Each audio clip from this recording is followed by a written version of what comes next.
여기 계신 분과 인사하겠습니다. 주 안에서 사랑하고 축복합니다. 주 안에서 사랑하고 축복합니다. 자, 어떤 분이 술을 너무 좋아했다고 합니다. 여기 이 자리에도 또 술 좋아하고 계시는 분들이 있는지 모르겠지만, 근데 항상 이제 술 취하고 난 다음에 아침에 깨면 그 술 때문에 고민을 많이 하시잖아요. 뭐 후폭풍이 있으니까, 뭐 여러 가지 또 뒷감당을 해야 되는, 아내가 또 바가지 긁기도 하고, 뭐 어젯밤 무슨 일이 있었는지 그런 어떤 우려들, 두려움들 때문에 이거 내가 술 끊어야 되는데 하지 않습니까? 이분도 마찬가지였어요. 아침에 술을 깨면 꼭 술을 마신 것을 후회하는 겁니다.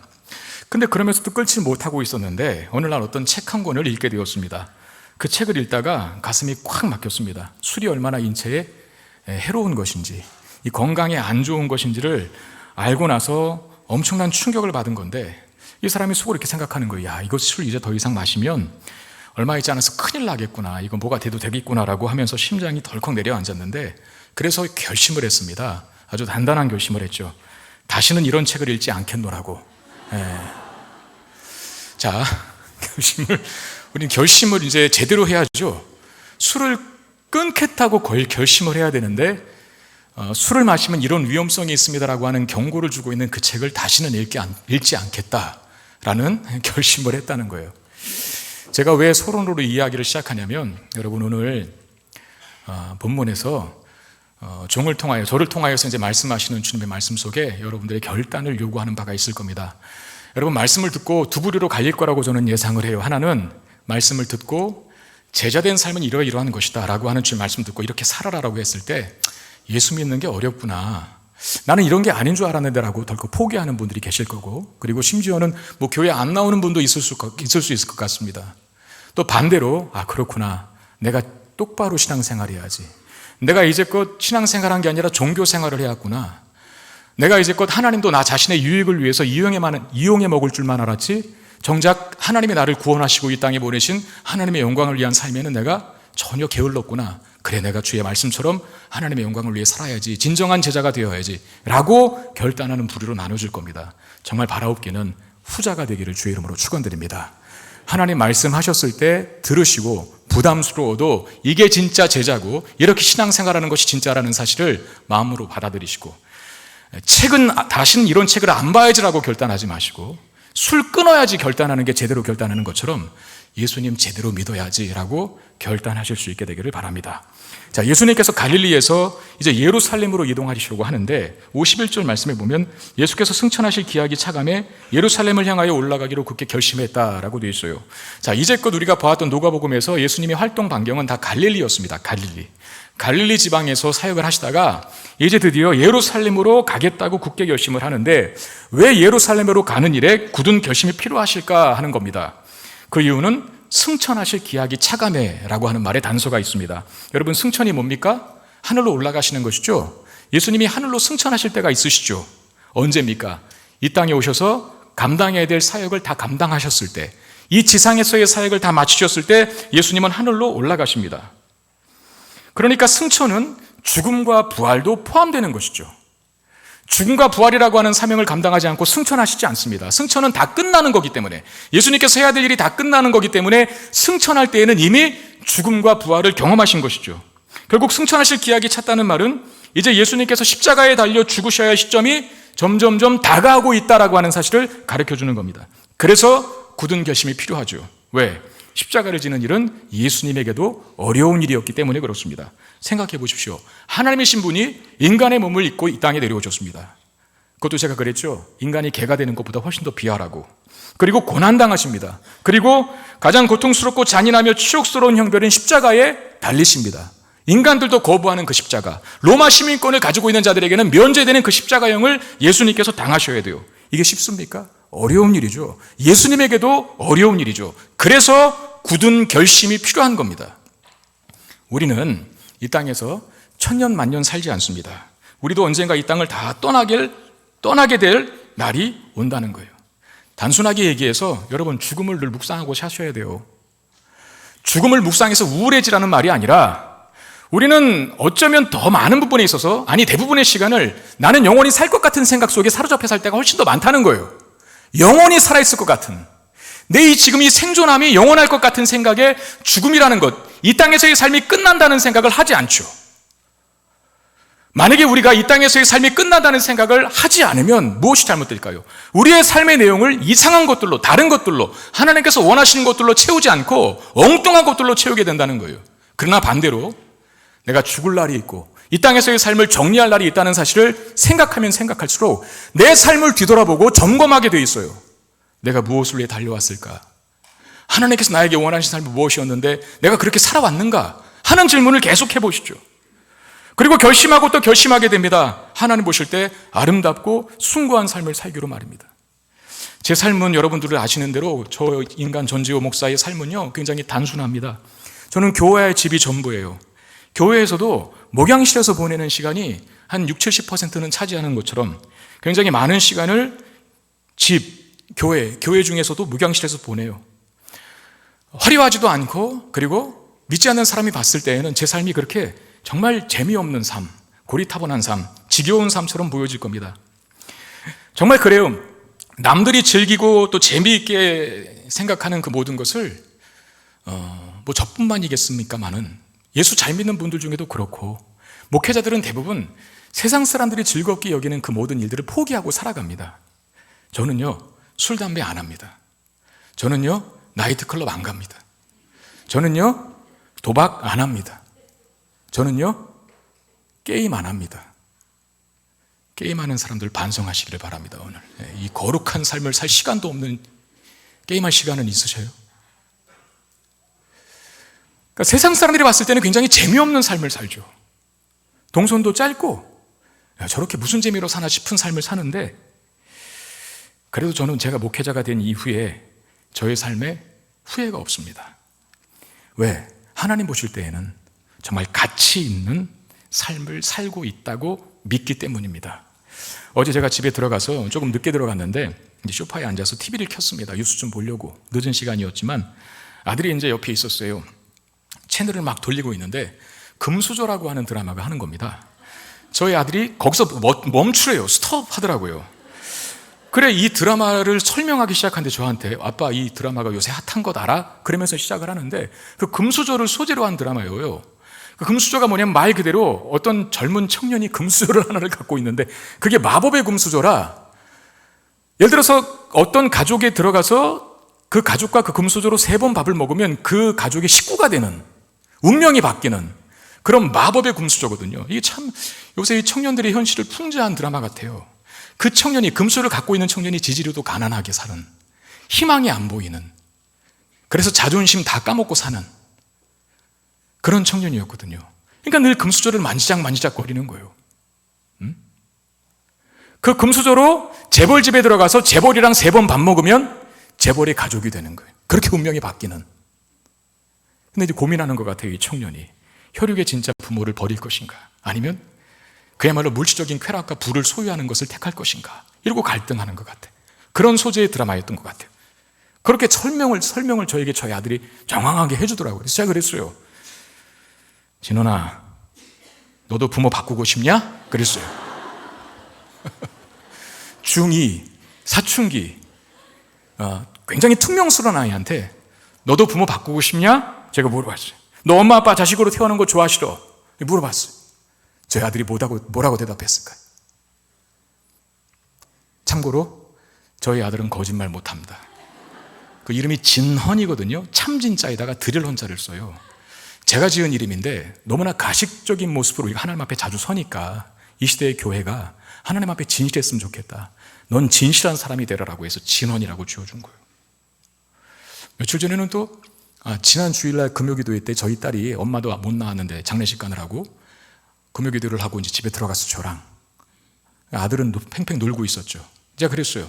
아들아, 너도 이제 좀 금요기도에 나올 때가 됐지 않니? 와서 기도해야지. 그랬더니 자기 기도한대요.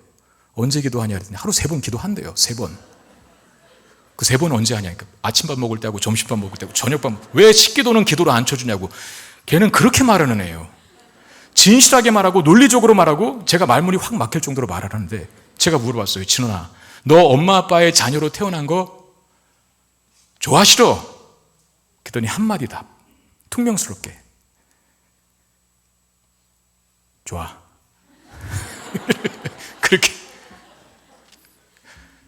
저는 감동했습니다. 왠지 아세요? 저는 그 아이랑 많이 놀아주지 못하거든요. 집에 있는 시간보다 교회에 있는 시간이 훨씬 많거든요. 그런 분들 많이 계시죠. 그러니까 아빠를 별로 이렇게 좋아하지 않고 이렇게 싫어해야 맞는데, 그래도 아빠가 목회자로서 나름대로 성실하게 살려고 하는 노력이 그 친구 눈에도 보였나 봅니다. 여러분, 이 정도면 잘 살아온 것 아닙니까? 네. 근데 왜 자꾸 이렇게 요새는 눈물이 나려고 하는지 모르겠어요. 뭔 얘기만 하면 언젠가는 혼자 밥 먹다가도 계속 울고 있고, 제가 나이 들어서 그런가요 이게? 저희 딸한테 얘기했더니 갱년기라고 그러네요. 아들이 하는 말에 제가 감동을 받았어요. 좋다고. 아빠 자식으로 태어난 거 좋다고. 그 자녀에게 최소한 저는 목회자로서 가치 있는 일을 하고 있다는 것이 보였기 때문에, 그 아이와 놀아주지도 못하고 그 아이와 많은 시간을 보내지도 못하는데 좋은 평가를 내려주는 거 보면, 그래도 내가 하나님 앞에 가면 할 말은 있겠구나. 물론 부족하고 연약하지만, 여러분, 우리가 우리의 인생을 다 마치고 하나님 앞에 갔을 때, 성경에 그런 내용이 있는지 모르겠지만, 너 뭐 하다 왔어? 너 뭐 하다 왔어? 라고 물으면 여러분 뭐라고 대답하실래요? 그냥 열심히 돈 벌다 왔습니다. 열심히 친구 만나다 왔습니다. 열심히 이런저런 쾌락과 세상적인 쾌락들, 즐거움들 다 누리다가 왔습니다. 그렇게 대답하실래요?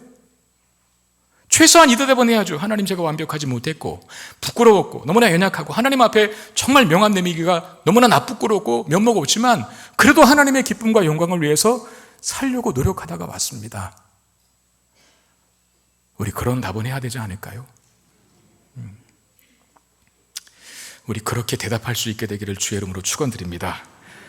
우리의 인생이 천년만년 살 게 아니라는 거예요. 끝날 때가 있다는 거예요. 살같이 빠른 세월입니다. 여러분, 지금 여러분들이 나이 몇 살을 드셨든 연세가 어떻게 되든 간에 지나온 세월이 느렸습니까? 빨랐잖아요.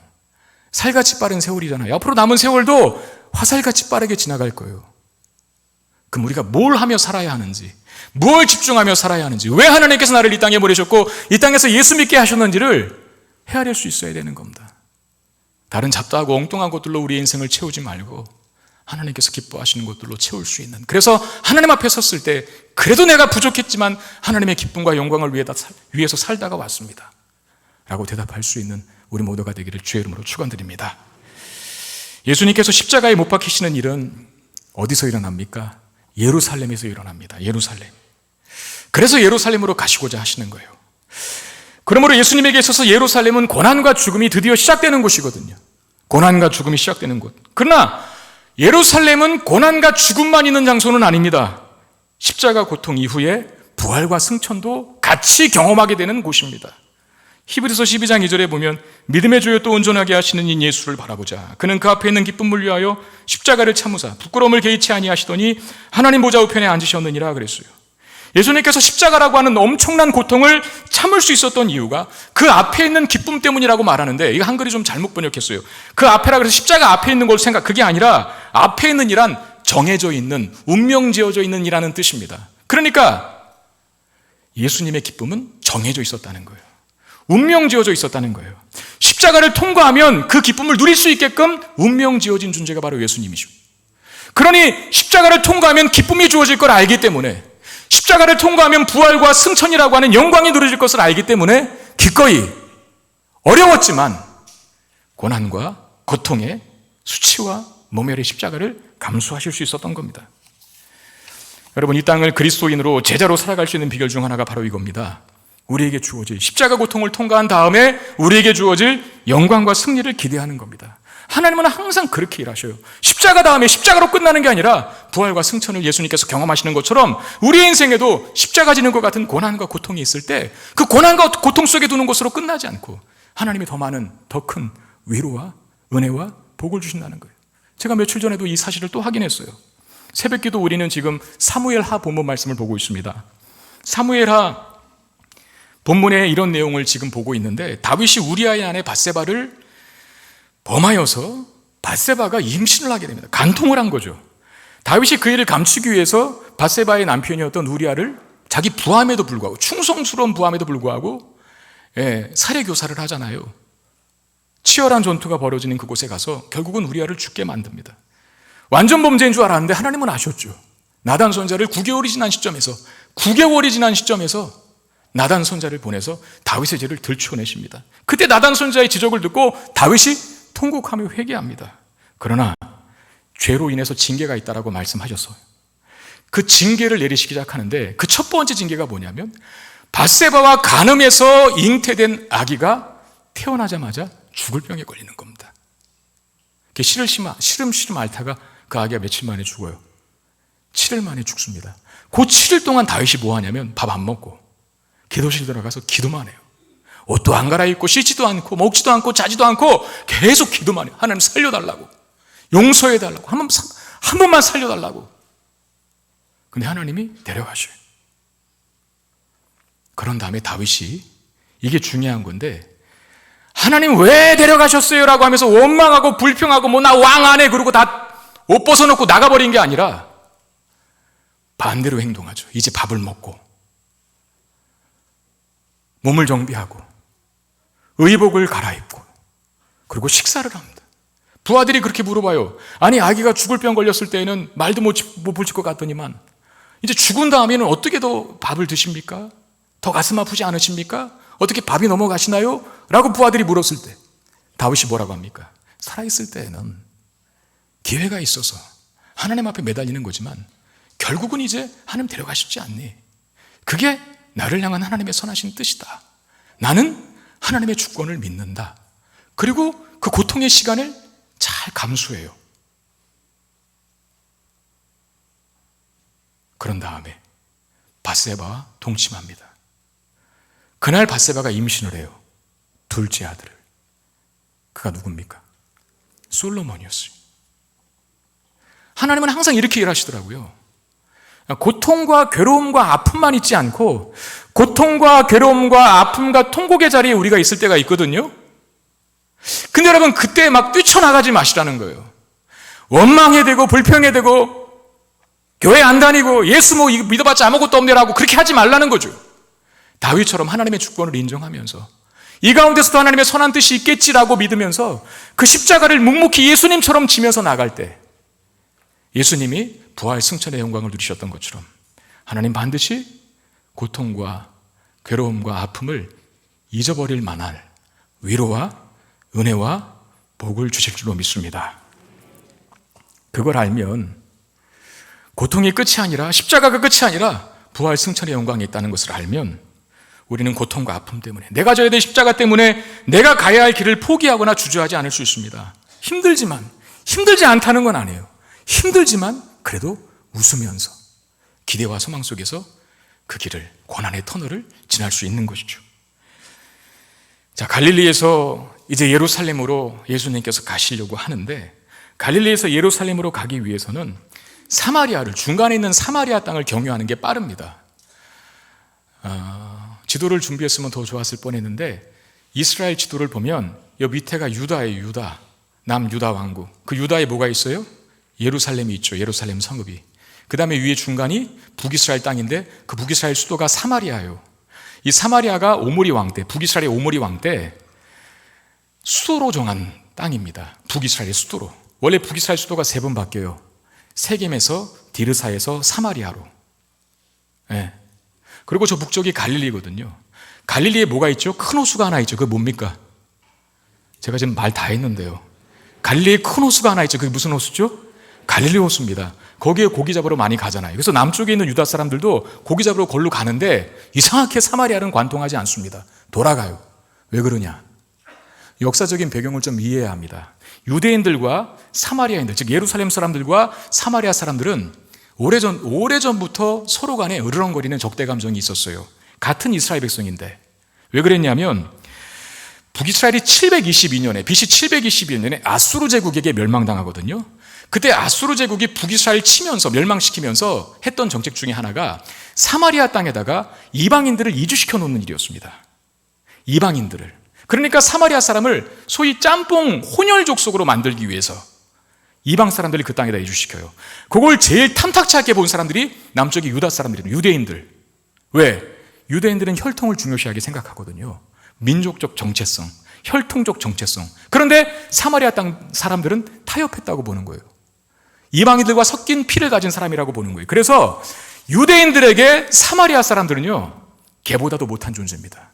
그러니까 사마리아 사람들 입장에서 유대인들이 자신들을 개보다 못한 존재로 여기니까 사마리아 사람들도 그에 대한 반감이 있었어요. 니들은 뭐 잘났냐? 그러면서 으르렁거리는 앙숙이 됐죠. 유대인들은 갈릴리로 갈 때, 예루살렘에서 갈릴리로 갈 때나 갈릴리에서 예루살렘 유대 땅으로 내려올 때 사마리아를 관통하면 빠르지만 그 땅을 안 밟습니다. 돌아갑니다. 왜? 부정한 땅이라는 인식이 있어요. 부정한 땅. 자, 오늘 본문에 보면 예수님도 유대인이십니다. 민족적, 혈통적으로는. 그렇다면 예수님은 사마리아 땅으로 가지 마셔야 돼요. 그럼에도 예수님은 사마리아로 가십니다. 왜? 단지 예루살렘으로 가는 길을 빠르게 해주는 지름길이기 때문에 가는 게 아니라 사마리아 사람들을 향한 긍휼과 사랑의 마음을 갖고 가는 거예요. 자, 52절 말씀. 사자들을 앞서 보내시며 그들이 가서 예수를 위하여 준비하려고 사마리아인의 한 마을에 들어갔다. 사마리아를 품으신 것이죠. 유대인들이 그렇게 개만도 못한 족속으로 여기는 사마리아 사람들에게 복음을 전하시사 그들도 구원받게 하시기 위해서 그 땅을, 그 부정하게 여긴 땅을 유대인인 예수님이 품으셨죠. 여러분, 우리가 구원받게 된 이유는 우리가 무슨 자격이 있고 조건이 돼서 하나님 앞에 내설 것이 있어서 구원받은 게 아닌 거 너무나 잘 아시죠. 우리가 구원받고 이 자리에 하나님을 예배할 수 있는 예배자로 설 수 있게 된 이유는 그야말로 무조건적인 하나님의 긍휼과 은혜와 자비와 사랑이 나에게 부어졌기 때문입니다. 우리는 죄인이라 하나님 앞에 합격점을 받을 수 있는 사람들이 못 돼요. 다 저주받은 존재고 지옥에 갈 존재고 그 어떤 것으로도 하나님의 의를 이룰 수 있는 사람들이 안 됩니다.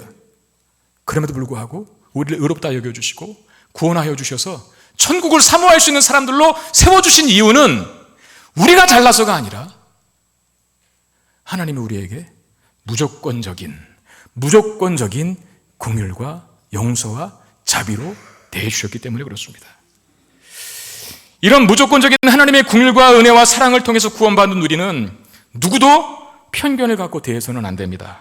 내 주변에 있는 모든 사람들은 하나님의 사랑과 긍휼로 섬기고 복음을 전해야 할 대상들로 주어진 것이지 구분짓고 담쌓고 포기하라고 주어진 존재가 아니라는 거예요.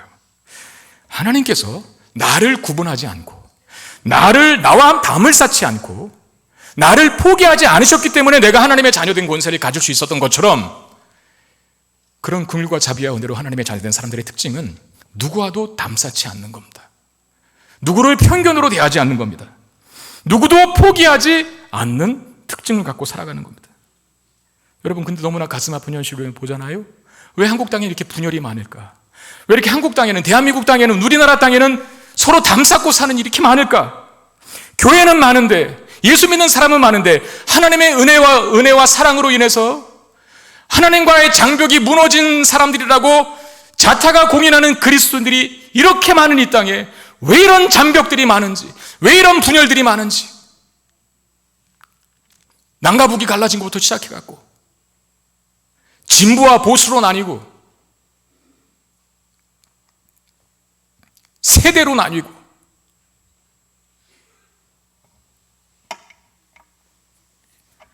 요새는 뭐요? 젠더 갈등이라 그래갖고 남자와 여자끼리 또 싸워요. 뉴스를 보면 하루라도 안 싸우는 날을 볼 적이 없어요. 더 충격적인 건 뭔지 아십니까? 교회도 똑같아. 하나님이 그토록 우리의 장벽을 다 무너뜨려 주셨는데 누구도 편견으로 대하지 않도록 긍휼과 사랑으로, 무조건적인 긍휼과 사랑으로 하나님의 자녀된 우리들이 살아가는 방식이 이제 긍휼과 사랑이 되도록 그렇게 만들어 주셨건만 우리는 때로 서로를 향하여 으르렁거립니다. 구분짓습니다. 장벽을 세웁니다. 포기하려고 합니다.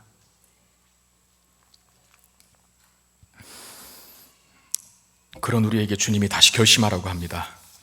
장벽을 쌓는 사람이 아니라 장벽을 허무는 사람이 되라고. 오늘 내가 만나야 될 사람, 내가 섬겨야 될 사람, 내가 먼저 손을 내밀어야 할 사람이 누군지 곰곰이 생각해 보세요. 하나님 오늘 저를 통해서 주시는 말씀에 그 결단을 요구하시거든요. 선을 긋고 있고 미움과 증오를 가지고 보는 사람은 누굽니까? 오늘 저와 여러분들에게 주님께서 말씀하십니다. 그 사람에게 가라고. 52절에 보면 제자들 중에 몇을 사마리아 땅으로 먼저 보내셨어요. 거기 사자들을 보내셨다라고 하는 말이 있는데 그 사자가 천사를 말하는 게 아니라 제자들 중에 몇 명을 미리 보낸 거예요. 사마리아 땅에. 왜? 숙소도 준비하고 사마리아 성에 들어가서 복음 전하려면 여러 가지 준비가 필요하니까 그 준비를 미리 하도록 제자들을 먼저 들여보내신 겁니다. 놀라운 건 유대인이었던 제자들이 그 땅을 들어갑니다. 부정한 땅이라고 안 갔는데 예수님이 명령하시니까 갑니다. 이게 제자입니다.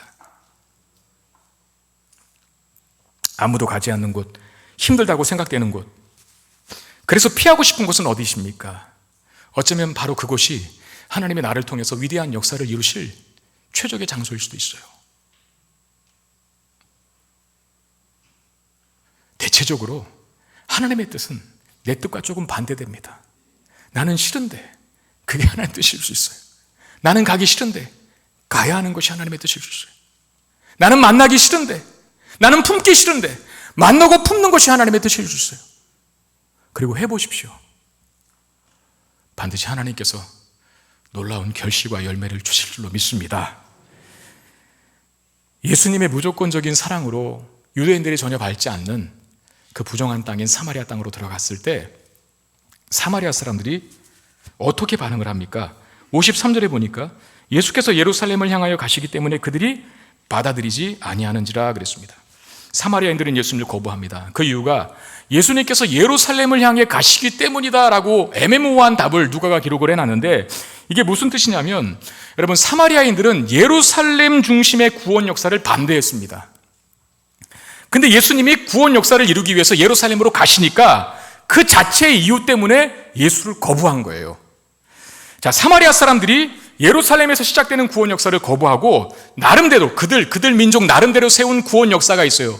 한마디로 말하면 그들 나름대로 세운 구원 신학이겠죠. 그게 뭐냐면 사마리아 땅에 있는 그리심산에다가 사마리아 성전을 세웁니다.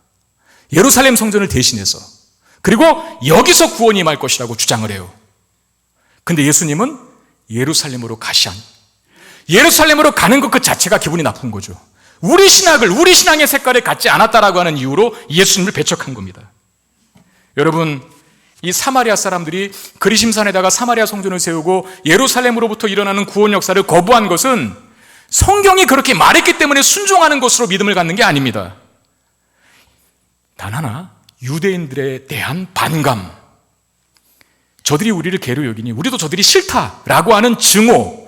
그 증오 때문에 자신들이 그리심산에다가 사마리아 성전을 세워놓고 구원 역사는 여기서 임한다고 주장하기 시작한 거예요. 여러분, 중요한 건 자신들의 상황과 배경이 아니죠. 하나님의 계획과 뜻이 무엇인지를 아는 겁니다. 우리의 믿음은 내 구미와 내 성향에 맞는 대로 세워지는 게 아니라 하나님께서 말씀하시고 뜻하시고 계획하시고 요구하시는 것이 무엇인지를 알아 그걸 믿는 게 믿음이 되는 것이죠. 제가 10수년 전에 필리핀으로 여행을 갔을 때 특이한 광경이 눈에 들어왔는데 10수년 전, 지금도 그런지는 모르겠어요. 필리핀 사람들은 카톨릭 신자가 84%나 된다고 합니다.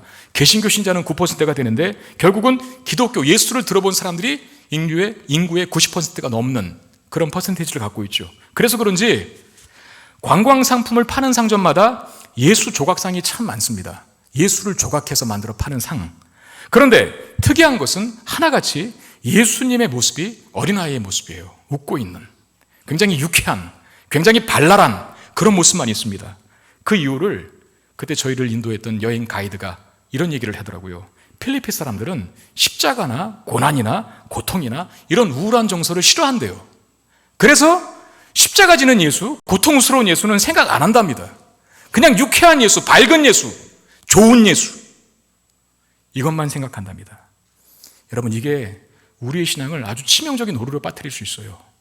우리는 자칫하면 성경에서 말씀하시는 하나님을 믿는 게 아니라 내 성향과 내 구미에 맞는 하나님을 만들어 놓고 그 하나님을 숭배하고 있을지도 모릅니다. 그건 가짜죠. 내가 만든 하나님을 믿는 게 신앙이 아니라 하나님이 나를 만들도록 하는 게 진짜 신앙입니다. 내 구미에 맞는 말씀만 찾는 것이 아니라 말씀이 내게 요구하는 방식에 순종하기를 결심하는 것이 제대로 된 신앙을 만들어내는 것이죠. 유대인들에 대한 반감과 유대인들에 대한 증오가 있다고 성경에서 말하는 예루살렘 중심의 구원 역사를 거부하고 자신들 나름대로의 성전을 만들어 놓고 여기서 구원이 임한다면서 참된 구원을 주시러 오신 예수를 발로 뻥 차버리는 이런 어리석은 사마리아 사람들의 모습을 우리도 할 수 있다라고 하는 거 경계하셔야 돼요. 사마리아인들이 배척을 당한 후에 사마리아인들로 하여금 배척을 당한 후에 제자 중 두 사람이 야고보와 요한이라고 되어 있죠. 예수님께 건의합니다. 어떤 건의를 하냐? 54절 말씀인데 우리 한번 같이 읽어볼까요? 54절 시작. 제자 야고보와 요한이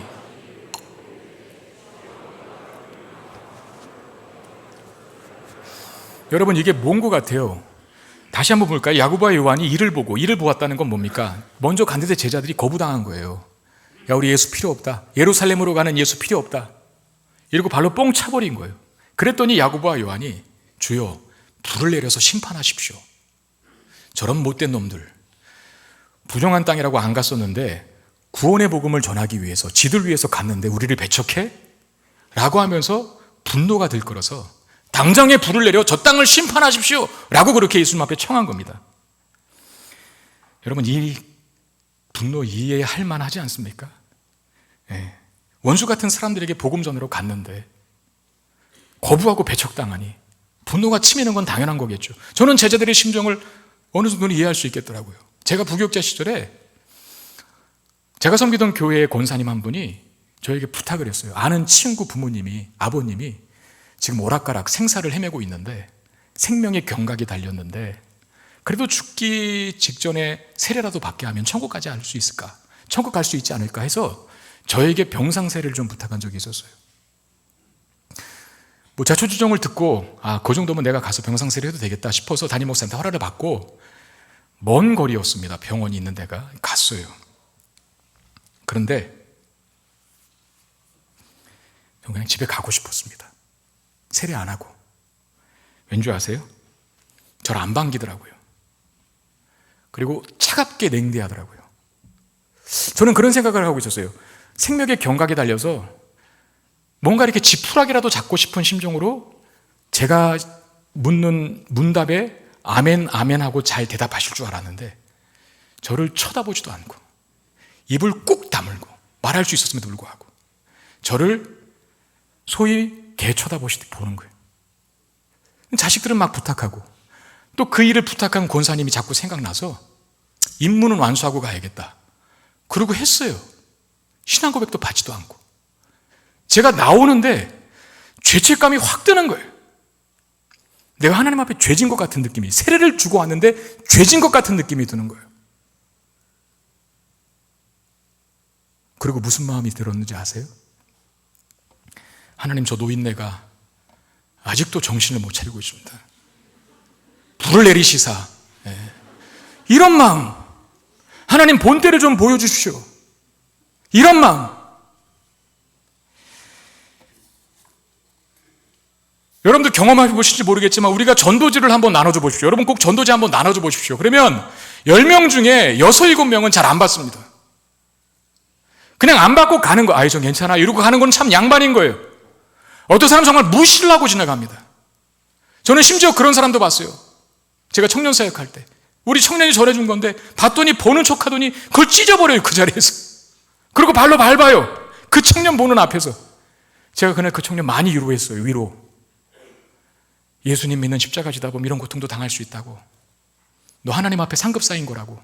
엄청나게 위로했어요. 상처받았을까 봐. 여러분, 그런 경험을 할 때 우리는 즉각적으로 어떤 반응이 나올까요? 어디 마지막 때 두고 보자. 슬피 이를 가며 뭐라 그러죠? 슬피 울며 이를 갈미 있으리라. 그거. 마지막 때 지옥불에 떨어져서 그때 그분이 줬던 전도지 꼭 받아서 예수 믿을 걸. 이런 후회하도록 하나님 만들어주세요라고 하는 기도가 여기까지 올라와요.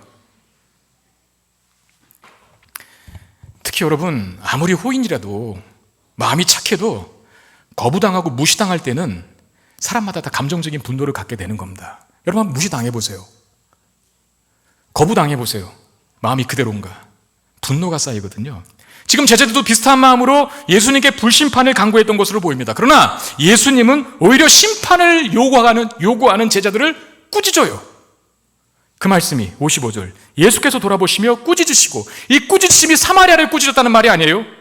불을 내려주십시오라고 불을 내려주십시오라고 요구하는 야고보와 요한을 꾸짖으신 거예요. 왜일까요? 제자들이 틀렸다는 겁니다. 예수님을 거부했으니까 심판이 임하는 것은 당연한 것이라고 생각을 했는데 예수님은 심판을 집행하시지 않습니다. 왜 심판을 내려도 마땅한 대상들인데, 족속들인데 복음을 거부했으니까, 예수를 배척했으니까 심판을 내도 마땅한데 왜 심판을 내리지 않았을까? 요한복음 12장 47절 48절에 답이 있습니다. 사람이 내 말을 듣고 지키지 아니할지라도 내가 그를 심판하지 아니하노라. 내가 온 곳은 세상을 심판하려 함이 아니요 세상을 구원하려 함이로라. 나를 저버리고 내 말을 받지 아니하는 자를 심판할 이가 있으니, 다시 내 말을 받지 아니하는 자를 심판할 이가 있다. 그 다음에 곧 내가 한 그 말이 마지막 날에 그를 심판하리라. 자, 예수님이 왜 제자들이 심판하자고 했을 때 심판을 하지 말라고 하시면서 꾸짖었을까? 답이 여기 있습니다. 심판은 우리의 역할이 아닙니다. 따라합시다. 심판은 나의 역할이 아니다. 그럼에도 불구하고 여러분들이 자꾸 심판하자고 한다면, 그런 마음의 분노를 품는다면 여러분들은 월권 행위를 짓는 겁니다. 월권. 하나님의 권한인데.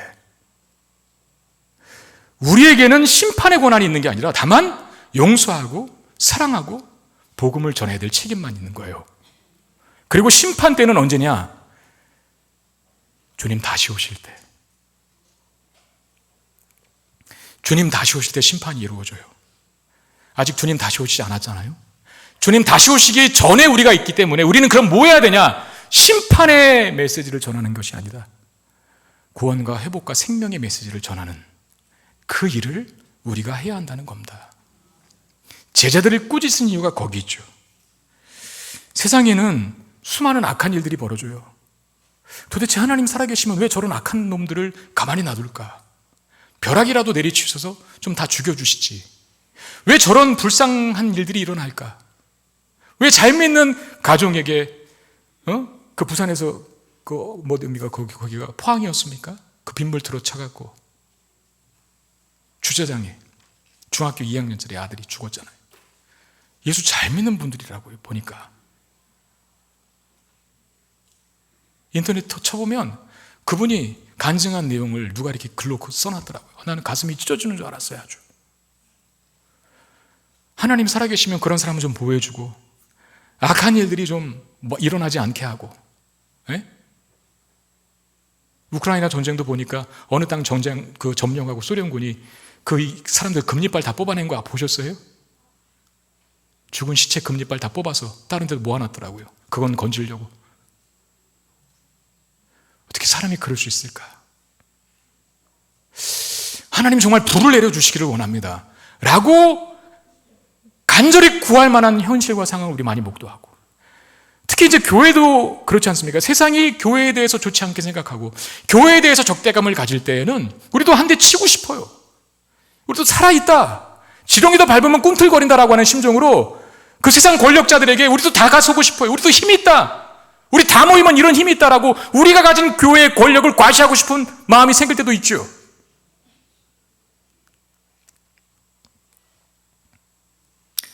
근데 여러분, 우리가 그런 마음을 갖는다면 제자들처럼 예수님께서 또한 우리를 책망하실 겁니다. 왜? 심판은 우리의 권한이 아니니까요. 그리고 지금은 예수님 재림 전이기 때문에 우리가 해야 할 일은 복음을 전하는 것밖에는 없습니다. 용서하고 사랑하고 품어주는 것밖에는 없어요. 그게 우리가 해야 할 역할이지 심판은 아니라는 거예요. 제자로 살아가는 삶에 반대와 거부가 있습니다. 그렇다고 분노로 갚아서는 안 됩니다. 우리는 복음을 전해야만 하는 사명에 전념해야 하는데, 그렇게 살아가는 우리를 통해서 반드시 하나님은 열매를 맺게 하실 날도 오게 하실 거예요. 사도행전 8장 5절 8절에 보니까 빌립이 어디로 내려갔다 합니까? 사마리아 성. 오늘 본문에서 예수님을 배척한 그 성, 사마리아 성에 빌립 집사가 내려갔는데 그리스도를 전파했대요. 다시 무리가 빌립의 말도 듣고 행하는 표적도 보고 한 마음으로 그가 하는 말을 따르더라. 많은 사람에게 붙었던 더러운 귀신들이 크게 소리지르며 나가고 또 많은 중풍병자와 못 걷는 사람이 나으니 그 성에, 즉 오늘 본문에서 예수님 배척한 그 사마리아 성에 복음으로 인하여 큰 기쁨이 있었대요. 이게 뭡니까? 예수님이 이제 사역을 다 마치시고 승천하신 다음에 초대교회가 그 일을, 예수님이 하셨던 일을 감당하지 않습니까?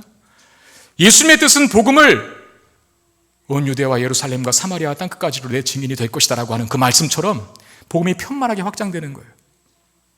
예루살렘과 온 유대와 사마리아와 땅끝까지로 내 증인이 될 것이다. 바로 교회의 일원인 빌립 집사가 사마리아 땅을 다시 밟아 그 땅에서 복음을 전했을 때에는 드디어 그들이 복음을 받아들이고 귀신이 떠나가고 병든 자들이 고쳐지고 구원을 받아 큰 기쁨을 누리는 역사가 그 성에 일어납니다. 여러분, 이게 말하는 게 뭡니까? 사마리아 땅으로 가셔서 복음을 전하신 예수님의 사역이 하나의 미랄, 하나의 씨앗이 된 건 아닐까요? 그때는 배척당했지만, 그때는 거부당했지만 심판하지 아니하고 계속해서 사랑의 메시지를 전할 때 언젠가 그 마음이 열려서 예수를 믿게 되고 구원받게 되고 생명을 얻게 되는 이 놀라운 역사가 있다라고 하는 그 기대감 가지고 우리를 배척하는 곳에도 여전히 복음을 전하고 우리를 반대하는 곳에서도 여전히 사랑으로 품어내는, 그렇게 살아가는 자가 진정한 제자라라고 말씀하는 겁니다.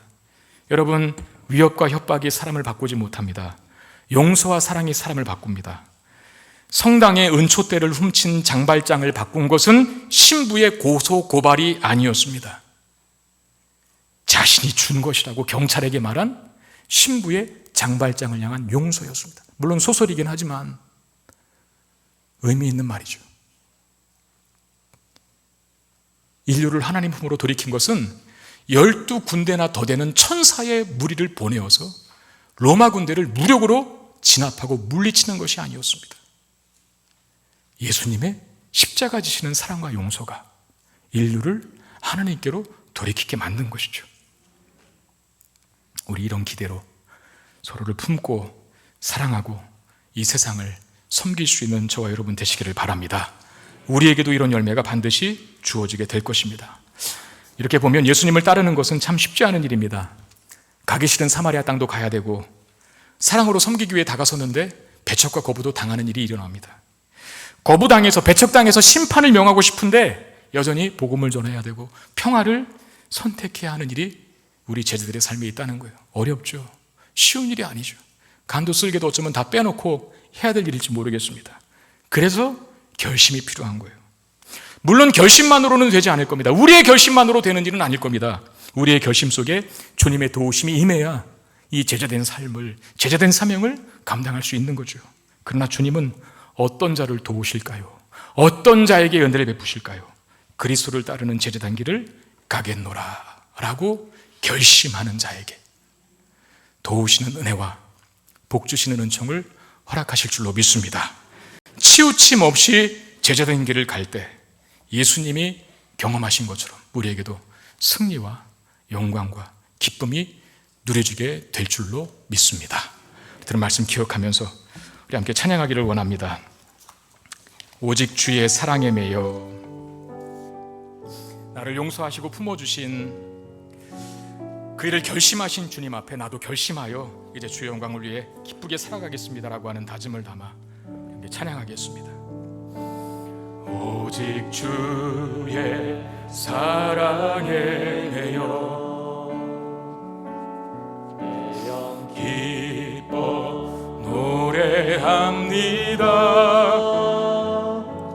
이 소망의 언덕 기쁨의 땅에서 주께 사랑 드립니다. 오직 주의 임재 안에 갇혀 오직 주의 임재 안에 갇혀 내 영 기뻐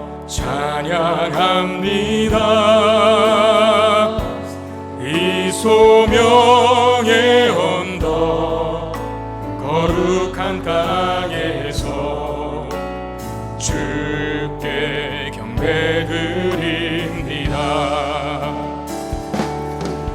주께서 주신 모든 은혜 나는 말할 수 없네. 내 영혼 즐거이 주 따르렵니다. 주께 내 삶 드립니다. 오직 주의 사랑에 매여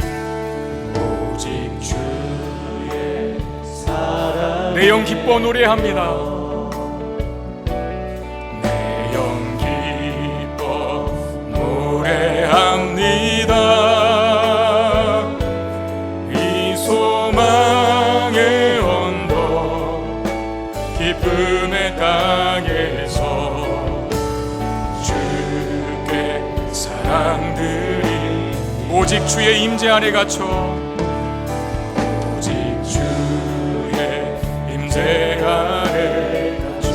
내 영 기뻐 찬양합니다. 내 영 기뻐 찬양합니다. 이 소명의 언덕 거룩한 땅에서 주께 경배드립니다. 주께서 주신 모든 은혜 나는 말할 수 없네. 내 영혼 즐거이 주 따르렵니다. 주께 내 삶. 다시 한번 전심으로 찬양합시다. 주께서 주신 모든 은혜 주께서 주신 모든 은혜 나는 말할 수 없네. 나는 말할 수 없네. 내 영혼 즐거이 내 영혼 즐거이 주 따르렵니다. 다시 한번 전심으로 찬양합시다. 우리의 믿음과 신앙의 고백을 담아서 주께서 주신 모든 은혜 주께서 주신 모든 은혜 나는 말할 수 없네. 내 영혼 즐거이 주 따르렵니다.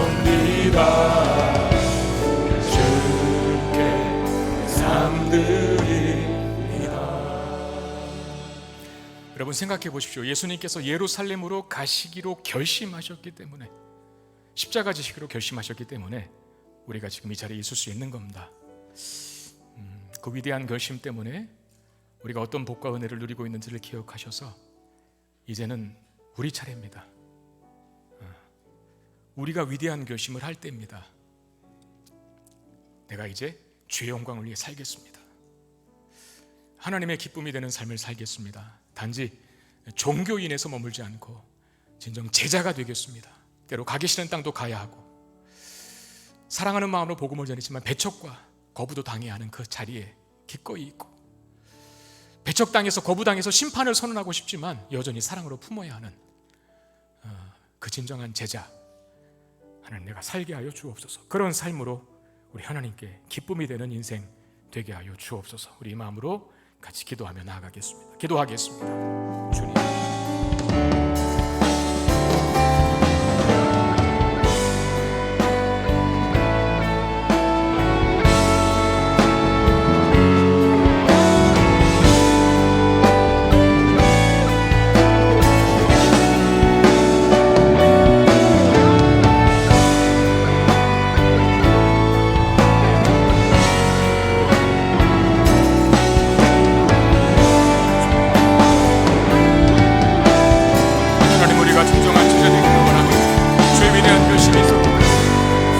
하나님의 자녀가 되는 권세를 누리게 될 수 있습니다. 주여, 우리도 이제 결심하게 하여 주옵소서. 분이만 그리스도인이 아니라, 하나님 종교인이 아니라 참된 믿음과 신앙을 가진 진정한 제자로 이 땅을 살아갈 수 있도록 인도하여 주옵소서. 내 마음에 내키지 않는 곳이라 할지라도 주님 가라고 하시면 갈 수 있는 순종의 삶을 누리게 하여 주시고, 주여 하나님 사랑하여서 복음을 전하였지만 우리를 거부하고 배척하는 자들 또한 품어낼 수 있는 믿음이 있게 되기를 원합니다. 그들에게 심판을 명하지 않냐고 여전히 사랑을 부를 수 있는 그리스도의 진정한 제자로서 이 땅을 사는 하나님의 사람들이 되기를 원합니다. 쉽지 않은 이름을 고백합니다. 주여 우리에게 은혜 베풀어 주시고 제자된 삶으로 살기를 결단하고 다짐하는 자들에게 도우시고 베푸시는 일을 충만히 누릴 수 있는 모두가 될 수 있도록 주님 역사해 주시옵소서. 이제 우리가 열심할 차례이오니 주여 우리를 통해 영광 받아주시고 하나님 나라가 확장되게 해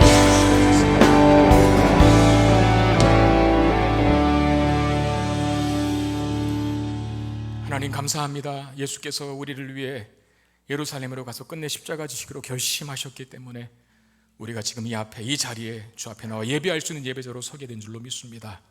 그 사랑을 받은 자로서 그 은혜를 받은 자로서 우리도 이제 결심하여 내가 주의 영광을 위해서 하나님의 기쁨이 되는 삶을 살겠노라고 다짐하고 결단하는 우리가 되게 해 주시옵소서. 비록 그 제자로 살아가는 삶이 쉽지 않지만 그러나 제자로 살기로 결단하고 다짐하는 자들에게 도우시는 능력, 성령의 권능, 그리고 말씀의 능력을 허락하시는, 그리고 기도의 응답을 허락하시는 주의 축복과 위로 받으면서 힘들지만 소망 속에 웃으면서 기쁘게 우리의 길을 갈 수 있는 우리 모두가 되게 해 주시옵소서. 종교인은 우리 교회에 한 사람도 없게 되기를 원합니다. 참된 신자들만, 진정한 제자들만 가득한 성문교회, 이 땅의 한국교회가 되게 해 주시옵소서. 귀한 예물을 하나님 앞에 드립니다. 주님 받으시고 하나님 나라와 영광을 위해서 사용되게 하시고 사랑하는 성도들의 살아가는 한 주간에 시작되는 삶의 모든 필요를 우리 하나님 풍성하게 채우시사 하나님의 살아계심이 우리를 통해 증거되게 해 주시옵소서. 우리 주 예수 그리스도의 이름으로 간절히 축복하며 기도드리옵나이다. 아멘.